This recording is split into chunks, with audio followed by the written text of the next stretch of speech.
Right, ఒక్క నిమిషం. లక్ష్మణరావు గారు ఒకవైపు కూటమి ప్రభుత్వం ఉంది, కేంద్రంలో వాళ్ళే అధికారంలో కూడా ఉన్నారు.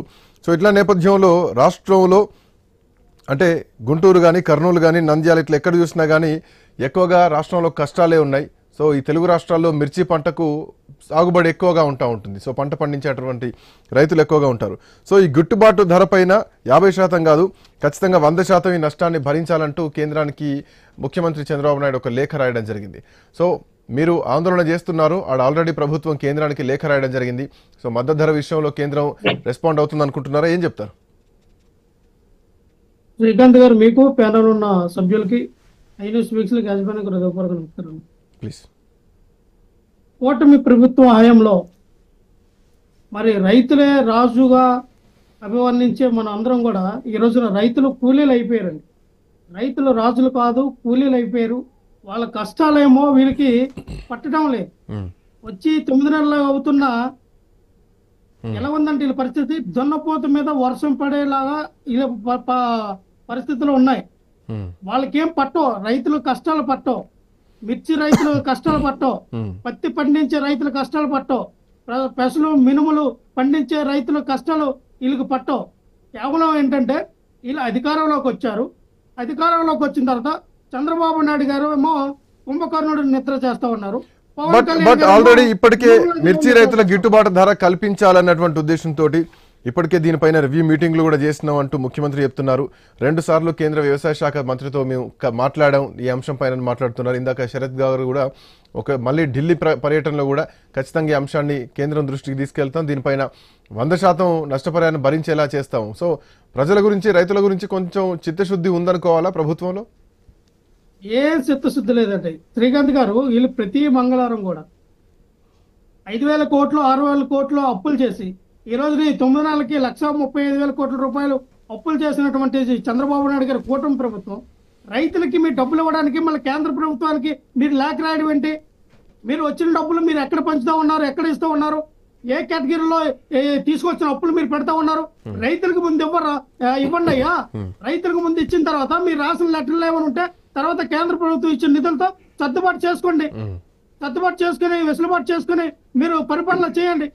వాళ్ళు అంటున్నారు గతంలో మీరు ఇచ్చింది కొంత అయితే చెప్పుకునేది కొంటున్నారు. వచ్చిన డబ్బుల్ని ఇంకో దానికి దారి మళ్లించలేం కదండి, గత 5 సంవత్సరాలు చేసినట్లుగా.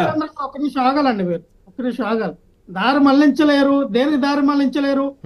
దేనికంటే మీరు ఖర్చు పెట్టట్లేదు. మీరు 1,35,000 కోట్ల రూపాయలు తీసుకొచ్చి దేనికి ఖర్చు పెట్టారు చెప్పండి? అప్పులు చేశారు. 30,000 తీసుకొచ్చినట్లుగా ఎక్కడైనా ఉందండి?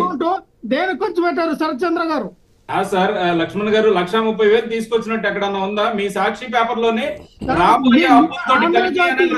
మీ ఆంధ్రజ్యోతి ఈనాడు పేపర్ లోనే వేశారు. మీ ఆంధ్రజ్యోతి ఈనాడు ప్రతి వారం కూడా మీరు ఎన్ని వేల కోట్ల రూపాయలు ఆ వడ్డీకి తీసుకొస్తారో, అప్పులు తీసుకొస్తారో వాళ్ళే చెప్తూ ఉన్నారు సార్.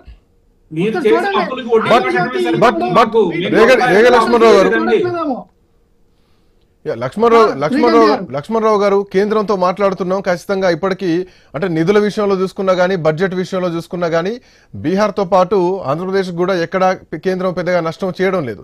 సో మొదటి ప్రియారిటీ ఇస్తోంది. సో ఈ విషయంలో కూడా కొంత ఇస్తుందని అనుకోవచ్చు కదా, కాసేపు రాజకీయాలు పక్కన పెడితే. ఏం లేదు సార్, ఏమీ లేదు. చంద్రబాబు నాయుడు గారికి ఉన్న అవకాశాన్ని వీళ్ళు కోల్పోతూ ఉన్నారు. చంద్రబాబు నాయుడు గారు ఆ సహాయం లేకపోతే ఈ రోజున కూటమి ఎన్డీఏ కూటమి కేంద్ర ప్రభుత్వంలో నిలబడలేదన్న విషయం కూడా వీళ్ళకి తెలుసు. కూడా మన రాష్ట్రానికి రావాల్సిన నిధులు తీసుకురావడంలో ఎందుకో వెనకబడ్డారు. దేనికి వెనకబడ్డారో నాకు అర్థం కావట్లా. నాన్న ఎందుకో వెనకబడ్డాడు అన్నట్టుగా చంద్రబాబు నాయుడు గారు కేంద్రం నిధులు తారడానికి ఎందుకో వెనకబడ్డారు. దేనికి భయపడుతున్నారు? సతీష్ గారు బీహార్ సాధించిన దాంట్లో లక్ష్మణరావు గారు లక్ష్మణరావు గారు కూడా మనకు రాలేదు సార్. లక్ష్మణరావు గారు వ్యాలిడ్ పాయింట్. గత 5 సంవత్సరాల నుంచి ఎన్ని నిధులు తెచ్చారో మీరు ఒక లిస్ట్ రిలీజ్ చేయండి. ఎన్ని నిధులు తెచ్చారో. మీకు అభివృద్ధి అయితే కనిపించట్లేదు. మా ఊరు లక్ష్మణరావు గారు 1 సెకండ్ మీ దగ్గరకు వస్తా. లక్ష్మణరావు గారు, సతీష్ గారు ప్లీజ్. శ్రీకాంత్ గారు నన్ను ఒక్క నిమిషం సార్, నాకు టైం ఇస్తే తర్వాత వాళ్ళకి ఇచ్చే ఒక్క నిమిషం సార్. నేను అనేది ఏంటంటే మా హయాంలో మేము మిర్చి రైతులకు ఎంత చేసాం అనేది ఒక్క నిమిషం మీకు చెప్పిన తర్వాత వాళ్ళకి ఏమో నేను ఒకటే చెప్తున్నా సార్. 2019 నుంచి 2020 సంవత్సరంలో 90,24,00,000 రూపాయలు ఇవ్వడం జరిగిందండి. 2022లో 21-22లో 36,02,00,000 రూపాయలు ఇవ్వడం జరిగిందండి. 2021-22లో 439.79 లక్షల రూపాయలు మరి ఈ యొక్క మిర్చి రైతులకి మేము ఇవ్వడం జరిగింది. వాళ్ళకి ప్రతి సంవత్సరం కూడా 1,50,000 నుంచి 2 లక్షల రూపాయలు సబ్సిడీ ద్వారా లోన్లు ఇవ్వడం జరిగింది.